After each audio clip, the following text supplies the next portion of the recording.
Kabayatan na Chinese consul bimisita iti Paway Ilocos Norte tapno mapatibker ti relasyon iti China ken LGU Paway.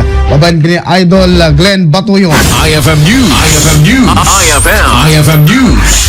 Lokal. Idol Glenn, please come in. Bisita the consul ken head of post Li Xiaoyan iti Chinese consulate iti Lawag, kadwanan ni consul attaché Liu Sheng iti Paway Ilocos Norte, kang runaan iti busina ni Paway Mayor Sheila Galano.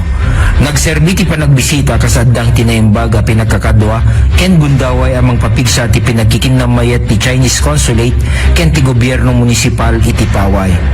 Kabayatan ti meeting agpada nakipaset dagiti partido ti pinagsasarita may papan kadagiti nabingbingay nga interest ken dagiti babalin na lugar ang makatulong iti lokal a panagduras ken gundaway a panagsisinukat iti kultura ken kannawidan ti agpada nga partido. Impeksa ni Mayor Galano ti pinagyaman na tinasao a panagbisita ken impaganetget na iti pateg ti panagpatanor iti positibo nga internasyonal a relasyon amang itandudo iti panagkikinawatan ken pinagtitinulong para iti pagimbagan ti komunidad. Para iti IFM News, Idol Glenn Batuyong, Patak, RMN.